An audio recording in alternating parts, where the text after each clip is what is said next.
নমস্কার দর্শক এবং শ্রোতা বন্ধুরা, জেনে রাখুন এই পর্বে আপনাদের সকলকে জানাই স্বাগত। আপনি অবশ্যই একজন ধনু রাশি বা ধনু লগ্নের জাতক বা জাতিকা। আজকের প্রতিবেদনটি আপনি দেখছেন, বিশেষ কিছু গোচর রয়েছে, দৃষ্টি রয়েছে, সেই নিয়েই আমাদের আজকের এই ভাগ্যকথা। একদম অক্টোবর, নভেম্বর, ডিসেম্বর মাসের পূর্বাভাস থাকছে, যেমন শিক্ষা, স্বাস্থ্য, সম্পর্ক, দাম্পত্য জীবন, ভাগ্য, কর্মজীবন, ব্যবসা, চাকরি এবং আরও অনেক কিছু। আজকে আমরা যে গোচরগুলি নিয়ে আলোচনা করব সেটি হচ্ছে শনিদেবের গোচর, দেবগুরু বৃহস্পতির গোচর, মঙ্গলদেবের গোচর এবং বুধের গোচর। দেখুন, গত 3রা অক্টোবর শনিদেব নক্ষত্র পরিবর্তন করেছেন, সে কথা সবাই জানেন। দেবগুরু বৃহস্পতির যে পূর্ব ভাদ্রপদ নক্ষত্র, সেই নক্ষত্রে প্রবেশ করেছেন শনিদেব। এটি একটি বেশ শুভ লক্ষণ। অন্তর থেকে একটা ভার হালকা হয়ে যাওয়ার কথা আপনার, যা এতদিন সমস্যার কারণ ছিল তার সমাধান কিন্তু অবশ্যই তৈরি হবে, এটা বলা যায়।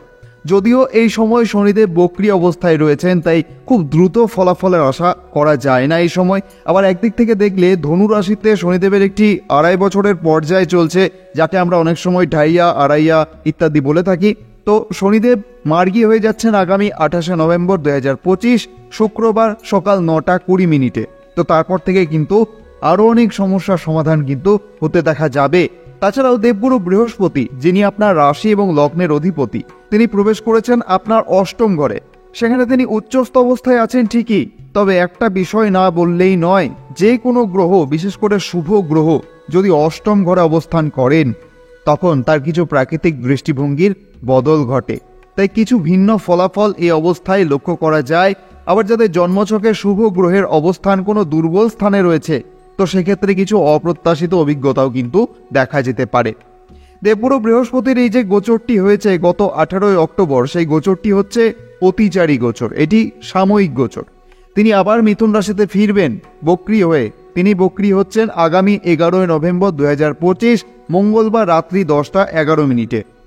আবার দেবগুরু বৃহস্পতি এই বক্রী থেকে মার্গী হয়ে যাবেন আগামী 11ই মার্চ 2026 বুধবার সকাল 8:58। আবার আগামী 27শে অক্টোবর 2025 মঙ্গলদেব প্রবেশ করবেন আপনার দ্বাদশ ঘরে, অর্থাৎ বৃশ্চিক রাশিতে, এবং 7ই ডিসেম্বর মঙ্গল প্রবেশ করবেন আপনার প্রথম ঘরে, অর্থাৎ ধনু রাশিতে। 24শে অক্টোবর থেকে 23শে নভেম্বর পর্যন্ত বুধ থাকছেন আপনার দ্বাদশ ঘরে। 23শে নভেম্বর থেকে বুধ বক্রী হয়ে আপনার একাদশ ঘরের ফলাফল প্রদান করবেন। লিখিতভাবে তিনি তখন আপনার একাদশ ঘরে অবস্থান করবেন। তারপর আবার 6ই ডিসেম্বর থেকে 29শে ডিসেম্বর 2025 সোমবার সকাল 7:27 মার্গী হবেন এবং পুনরায় তিনি আপনার দ্বাদশ ঘরের ফলাফল প্রদান করা শুরু করবেন। আগামী 29শে ডিসেম্বর বুধের আরও একটি গোচর হবে এবং সেই গোচরে বুধ আপনার ধনু রাশি এবং লগ্নে প্রবেশ করবেন। শ্রোতা বন্ধুরা, দেবগুরু বৃহস্পতি এই মুহূর্তে আপনার 8ম ঘরে একটি উচ্চস্থ অবস্থানে রয়েছেন এবং 8ম ঘরে উচ্চ থাকা বৃহস্পতি মানেই জীবনের যে গোপন এবং রহস্যময় বিষয়গুলি, সেইগুলিতে উন্নতি। কিন্তু একই সাথে এই সময়টা হবে আপনার জন্য গভীর আত্মবিশ্লেষণের সময়। কারণ আগেই বলেছি যে কোনো শুভ গ্রহ যখন 8ম ঘরে গমন করেন, তখন তার প্রাকৃতিক দৃষ্টিভঙ্গি কিছুটা বদল হয়। তাই এই সময় কিন্তু আত্মবিশ্লেষণ জরুরি হবে। আপনি এই মুহূর্তে যে চার্টটি দেখছেন সেটি হচ্ছে আগামী অক্টোবর মাসের 25 তারিখের চার্ট, যেখানে দেখা যাচ্ছে আপনার দ্বাদশ ঘরে এই মুহূর্তে চন্দ্র এবং বুধ একত্রে রয়েছেন, একটি সংযোগ তৈরি হচ্ছে। যদিও চন্দ্রের গোচরটি হয় প্রতি 2.5 দিন অন্তর অন্তর, তাই বলা যায় বুধ এই মুহূর্তে আপনার দ্বাদশ ঘরে অবস্থান করছেন। আপনার 3য় ঘরে রাহুর অবস্থান রয়েছে, আপনার 4র্থ ঘরে শনিদেবের অবস্থান রয়েছে, 8ম ঘরে দেবগুরু বৃহস্পতি অবস্থান করছেন, 9ম ঘরে কেতুর অবস্থান রয়েছে, 10ম ঘরে রয়েছেন গুরুশ্রেষ্ঠ শুক্র এবং একাদশ ঘরে অবস্থান করছেন সূর্য এবং মঙ্গল একত্রে। প্রথমে দেখুন, স্বাস্থ্য নিয়ে একটু কথা বলি। প্রথম ঘর মানেই হচ্ছে আপনার শরীর, আপনার যে রোগ প্রতিরোধ ক্ষমতা, আপনার আত্মশক্তি, সেই সম্পর্কিত ঘর। প্রথম ঘরের অধিপতি হচ্ছেন দেবগুরু বৃহস্পতি, যিনি এই মুহূর্তে আপনার 8ম ঘরে উচ্চ অবস্থান করছেন। তাই এই সময় আপনার শরীরের ভেতরে যে প্রতিরোধ ক্ষমতা, সেটা কিন্তু অনেকটাই শক্তিশালী থাকবে। যদি আগে দাঁত, চর্বি, লিভার বা হজম সংক্রান্ত কোনো সমস্যা আপনার থেকে থাকে, তাহলে কিন্তু এই অক্টোবর মাসে অনেকটাই উন্নতি আপনি দেখতে পেতে পারেন। তবে 16 তারিখের পর সূর্য যখন দ্বাদশ ঘরে প্রবেশ করবেন, তখন চোখের মধ্যে চুলকানো, হালকা মাথা ব্যথা, বিশেষ করে যদি কম্পিউটার, মোবাইলের সঙ্গে বেশি সময় কাটাচ্ছেন বা কোনো রকম দূষিত পরিবেশে আপনি রয়েছেন, কাজ করছেন, তো সেক্ষেত্রে চোখের কিছু সাধারণ সমস্যা আপনার দেখা যেতে পারে। একটু অবশ্যই সাবধান থাকবেন। তাছাড়াও পায়ের মধ্যে ক্লান্তি, ঝিমঝিম ভাব ইত্যাদি হতে পারে, কারণ সূর্য আপনার 9ম ঘরের অধিপতি হয়ে দ্বাদশ ঘরে যাবেন। ছোটখাটো অসুবিধা ছাড়া বড় কোনো অসুবিধা কিন্তু দেখা যাচ্ছে না।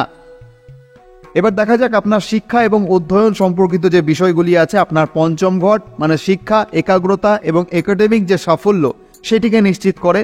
পঞ্চম ঘরের অধিপতি মঙ্গল যখন আপনার দ্বাদশ ঘরে যাবেন তখন কিন্তু সেখানে তিনি বিপরীত রাজযোগ তৈরি করবেন। তার মানে যতই চ্যালেঞ্জের মধ্যেই আপনি পড়ুন না কেন, বিজয় কিন্তু আপনারই হবে। পঞ্চম ঘরের সঙ্গে দ্বাদশ ঘরের যে সম্পর্ক তৈরি হওয়া, বিদেশে পড়াশোনা, দূরের জায়গায় কোচিং, জন্মস্থান থেকে দূরে কোথাও অন্যত্র গিয়ে যে শিক্ষার সম্ভাবনা সেটা কিন্তু প্রবল। যারা ভাবছিলেন দূরে গিয়ে কোনো ক্লাস বা প্রশিক্ষণ শুরু করবেন, তাহলে এই মাস কিন্তু সেই সিদ্ধান্ত নেওয়ার জন্য একদম সঠিক সময়। এই সময় শুক্রের কারণে আপনি যদি আর্টস, মিউজিক, ক্রিয়েটিভ ফিল্ডে থাকেন তাহলে অনুপ্রেরণা এবং আত্মবিশ্বাস দুটোই বাড়বে। শুধু মনে রাখতে হবে অন্যের কথায় বিভ্রান্ত হবেন না, নিজের মন যা বলছে তাই করুন। এবার দেখা যাক একটু প্রেম সম্পর্ক। পঞ্চম ঘরকেই দেখা হয় এই প্রেম বা রোম্যান্সের জন্য। দেখুন, দেবগুরু বৃহস্পতির দৃষ্টি আপনার দ্বিতীয় ঘরে আছে, চতুর্থ ঘরে আছে, আর এই দৃষ্টির ফলে কিন্তু আপনার বাক্য এবং কথাবার্তায় আপনি বেশি নিয়ন্ত্রণ রাখবেন। আগে আপনার ভেতরে যে তাড়াতাড়ি কথা বলার একটা ব্যাপার ছিল, কিছুটা রাগী স্বভাবের ছিলেন বা কোথাও না কোথাও সন্দেহ শঙ্কা তৈরি হচ্ছিল আপনার ভালোবাসার সম্পর্কে, তো সেই দিক থেকে দেখতে গেলে অনেক নিয়ন্ত্রণ দেখা যাবে। আর মঙ্গল যখন দ্বাদশ ঘরে গিয়ে বসবেন তখন কিন্তু তিনি বুধের সঙ্গে থাকবেন। যদি আগে আপনার কোনো রকম ব্রেকআপ চলছিল, কোনো ধরনের সমস্যা ছিল, কোনো কথা বন্ধ ছিল, তাহলে এই মাসে কিন্তু কথাবার্তা হওয়ার সম্ভাবনা রয়েছে। শুক্র, সূর্য সকলের আশীর্বাদ কিন্তু সেক্ষেত্রে থাকছে।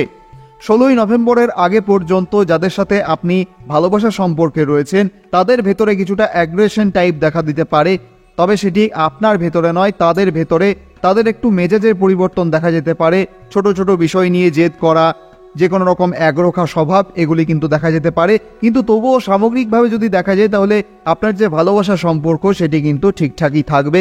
বিশেষ করে 15 থেকে 16ই নভেম্বরের পর থেকে কিন্তু সেই সব দিকটা খুবই ভালোর দিকে যাচ্ছে। আবার কথাবার্তা শুরু হওয়ার সম্ভাবনা প্রবল, প্রেমের সম্পর্কে ইতিবাচক পরিবর্তন দেখা যাবে।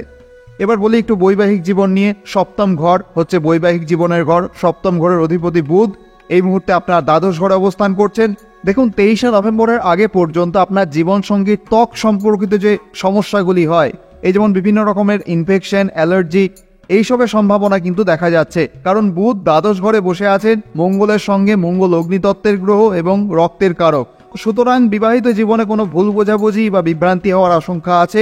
23শে নভেম্বরের আগে যদি আপনি কোনো বড় সিদ্ধান্ত নিতে চান, কিছু পরিকল্পনা করতে চান, যে সিদ্ধান্তগুলি একই সাথে নিতে হবে জীবনসঙ্গীর সাথে, তাহলে সেটি আগামী 23শে নভেম্বরের পরে করলেই ভালো হয়। তার আগে কনফিউশন, মিসআন্ডারস্ট্যান্ডিং বা ভুল বোঝাবুঝি এগুলো কিন্তু হয়ে যেতে পারে।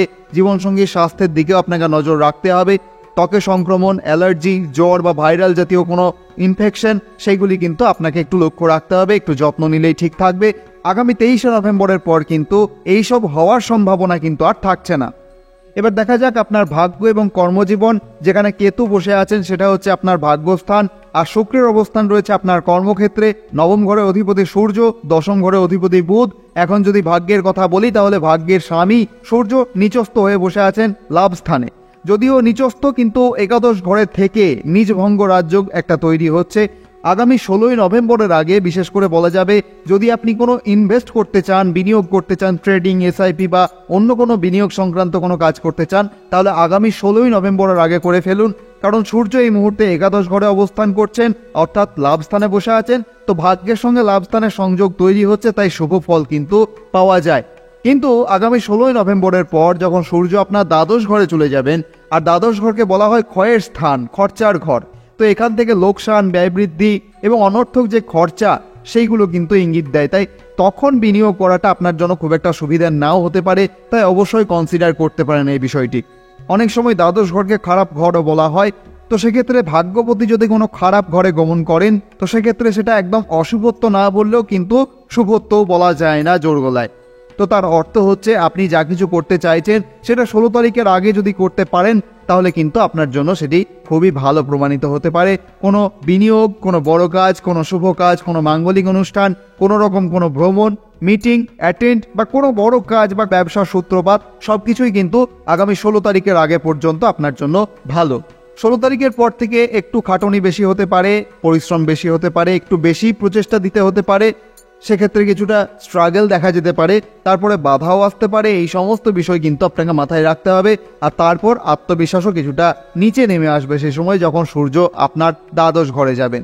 দেখুন, এই যে বিষয়গুলি আপনাকে বলা হচ্ছে, এগুলি কিন্তু আপনাকে ভয় পাওয়ানোর জন্য একদমই নয়। আপনি একটু ভালোভাবে ভেবে দেখবেন যে বিষয়গুলি সম্পর্কে আপনাকে আগের থেকেই অবগত করা হচ্ছে, সেই বিষয়টিতে যদি আপনি আগে অবগত থাকতে পারেন, তাহলে আগামী দিনে কিছুটা হলেও আপনি সমস্যা থেকে বাঁচবেন এবং ঠকে শিক্ষা নেওয়ার আগেই আপনি অন্য কিছু পরিকল্পনা করে ফেলবেন। তাছাড়া যারা ভয় পান, বিশেষ করে এরকম ভাবেন যে কি বলে দেবে, কি শুনে নেব, কি হয়ে যাবে, ভালো লাগবে না, দেখব না। মানুষ জীবনে যখন সমস্যার মধ্যে দিয়ে যান তখন মানুষের কিছু মনেই হয় না। মানুষ তখন সাধারণভাবে সেই সমস্যাটিকে সমাধান করার চেষ্টা করে, কিন্তু যখন সেই সমস্যার গল্প করা হয়, সেই সমস্যার কথা বলা হয়, তখন মানুষ বেশি ভয় পান। তাই অবশ্যই এই দিকটাও বিবেচনা করার দরকার আছে। হয়তো হতে পারে আপনি এত বেশি বাধার সম্মুখীন হয়েছেন, এত বেশি ডিফিকাল্টি আপনার জীবনে এসেছে আগে, যে এখনকার বিষয়টি হয়তো আরও তুচ্ছ হতে পারে আপনার কাছে। এই বিষয়টি অবশ্যই বিবেচনা করবেন।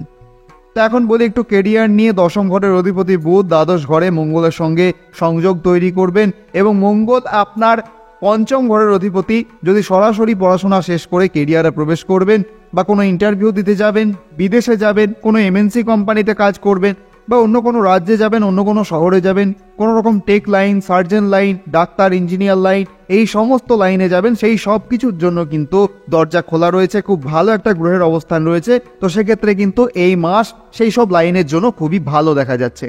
অথবা এই মাসে আপনি যদি কোনো কম্পিউটার লাইন বা কমিউনিকেশন সম্পর্কিত কাজের জন্য যুক্ত হতে চান, তাহলে সেদিক থেকেও কিন্তু এই মাস শুভ।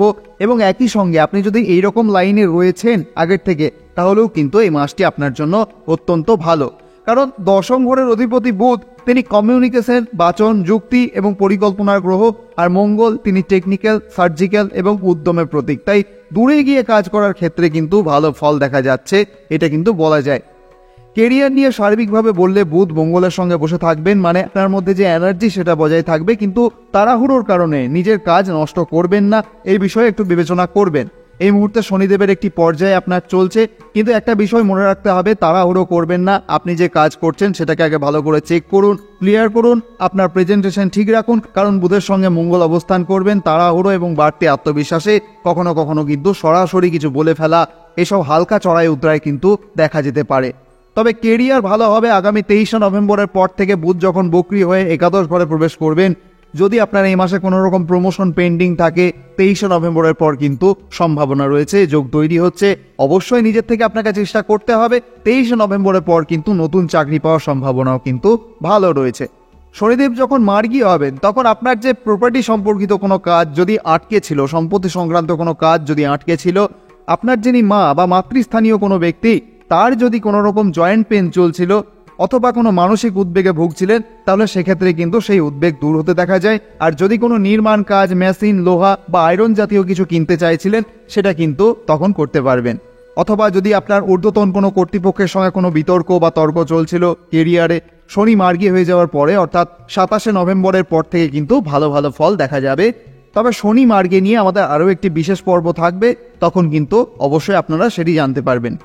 যদি ব্যবসার দিক থেকে বলতে যাই, তাহলে এই মাসটা একটু গড়পড়তা লক্ষ্য করা যাচ্ছে। তবে 23 নভেম্বরের পর থেকে কিন্তু ব্যবসায় একটা ভালো সময় লক্ষ্য করা যাচ্ছে। উপায় যদি করতে চান, অবশ্যই উপায় করতে পারেন। এই মাসে হনুমান চালিসা নিয়মিত পাঠ করতে হবে। সূর্যের বীজ মন্ত্র ওম গ্রাম গ্রীম গ্রোমসা সূর্যায় নমঃ, সেটি অবশ্যই জপ করুন। এটা কিন্তু আপনার জন্য খুবই কার্যকরী উপায় হবে। এটি 108 বার জপ করবেন। প্রত্যেক দিন যখন সূর্য উদয় হবে, একটি ছোট্ট তামার ঘটিতে জল নেবেন এবং সেই জলটি সূর্যের উদ্দেশ্যে কোনো গাছের গোড়ায় ঢালতে থাকবেন। ভগবানের আশীর্বাদী হাত আপনার মস্তক স্পর্শ করুন। আপনি ভালো থাকুন, আনন্দে থাকুন, এই প্রার্থনা করি। আপনি যদি এই ভিডিওটি থেকে একটু উপকৃত হয়ে থাকেন, অবশ্যই কমেন্টে লিখতে ভুলবেন না জয় মা তারা, জয় বাবা বামদেব। আজকের মতো তাহলে এখানেই বিদায়। আবার কথা হবে অন্য কোনো পর্বে। ধন্যবাদ।